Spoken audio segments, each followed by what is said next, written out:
There's a whole world there really waiting for me, and I've read all the books. And so I am so ready, prepared, and willing to jump into those genres.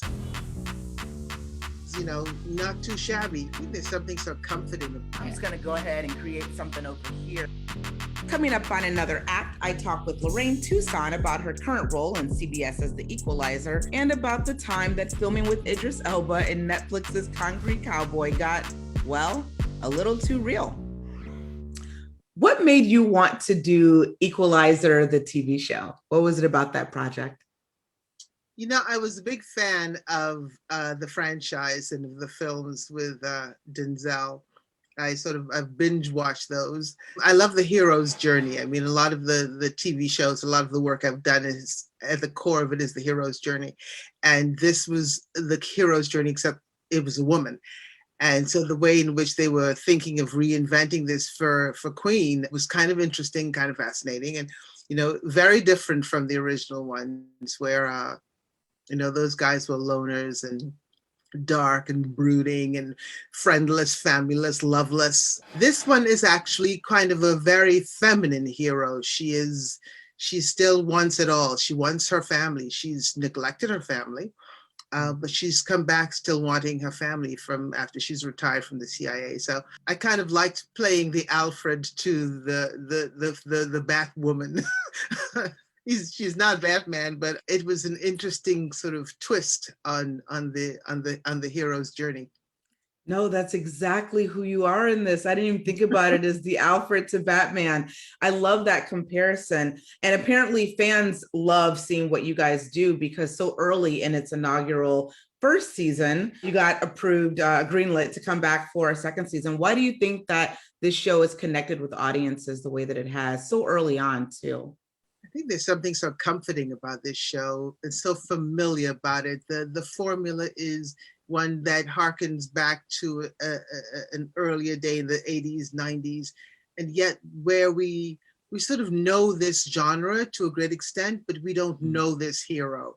And, we've been living in such dangerous times and precarious times and uncertain times that to have someone come along and say, I'm here to help. I can help you with what you're struggling with and what you need. That has resonated, I think, with certainly all of this country, and I think will resonate across the world. One thing that I read you talk about recently was how this role is yet another exploration of motherhood, and that you're really starting to gravitate towards those roles in particular. Why is that? What is it about kind of that nurturing aspect that you connect with so well? Acting is what I do. Motherhood is probably more along the lines of who I am. Mm-hmm. And so much of my career has been about playing, women in authority, the head of the CIA, the head of the medical institute, I've been large and in charge for, a great deal of my career. But that doesn't lend itself to vulnerability. It doesn't lend itself to a kind of humanity and the softer aspects of myself. So we have to talk about Concrete Cowboy because I feel like people have been excited about this film for nearly a year now. I mean, I know I've been excited about this film for so long. How did this project first come to you? Ricky Staub called and said, it was a simple phone call. And he introduced himself and sent me a copy of a short film that he'd done previously, gave me a little bit of background on the Fletcher Street stables and what he wanted to do in this film and how he wanted to feature the stables themselves and actually bring the community into it. He's really a filmmaker that really walks that activist talk. Uses his films as an act of activism. And so it was, I felt like I would be covering a lot of ground with doing this. And then of course, Idris is, not too shabby, as a draw. And so he's on top of my list of someone that I wanted to work with. This was a no-brainer. I think I said yes immediately after reading the script. One of the things that I love about this film is that this is a first time feature director and the cast is so fantastic, but I would love to hear what it was like working with, again, this phenomenal cast, especially you have, people I believe coming off of big historic Emmy wins, coming right into this project. And then you have someone who is leading this really great cast at the same time. What was that like for you guys? Well, there was Jarrell and Method Man and Idris, and but Ricky also did something amazing. He used a lot of first time folks who weren't actors before this, but they were members of the Fletcher Street stables. Oh wow. And so Ricky was so fully committed to using the community that on a day-to-day basis we'd be sitting around between takes, and honestly you couldn't tell who were actors and who were the real people and who were people of the community. Idris and I were doing a scene one night in my pickup truck driving around looking for one of the characters, and the camera was in the car so that it wasn't visibly on the bumper. And so we were driving around the community, and we got to a stoplight, and Idris was smoking a blunt of some kind of tobacco that he rolled, and somebody in the neighborhood came up to the window and said, "Yo, man, can I hit that? Can I hit that?" And we were filming.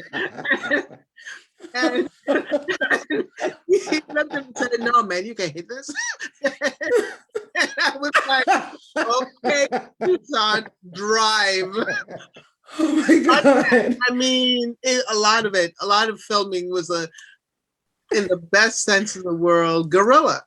I mean, there's no way around it, but it lent itself to a kind of realism, and it gave us as the professional actors an opportunity to sort of really steep ourselves in the life, in that cowboy, cowgirl life that they live every day. Oh my God, I love that. And thank you for sharing that story with me, because basically you just told me that somebody asked Idris to pass them, like puff, pass my blood. Like, I love that. That's through the window of the truck that we were in, and it was like, all right. Also, I counted more than 100 film and TV credits to your name, which naturally, that's a lot of work. And it naturally makes me want to know, at this point in your career in particular, what is it that you're looking for? What gets a yes from you? What types of projects? Complex, interesting characters that aren't necessarily peripheral to the storyline, honestly. I'm looking for characters that are integral and at the center of the narrative. I'm a woman in my middle years, and frankly, this is when we get really interesting. And so I'm looking for brave stories, daring stories about women. I've said this before, but I'm feeling quite adventurous artistically. This lends itself to a very interesting next step, next level in this career of mine. I'm really looking forward to it. I'm looking forward to watching, that is for sure. Along those same lines, is there something that you haven't done yet, like a particular character type, or even maybe a genre? Like, I know that this is the first time you've done like a cowboy-esque, film before, but is there something that you haven't done in those 100 plus credits that you would love to tick off the list? Star Trek. Oh my God, I'm such a Trekkie. I'm in my personal life, I love sci-fi and Octavia Butler and Tananarive Due and those folks. I look forward to that particular genre.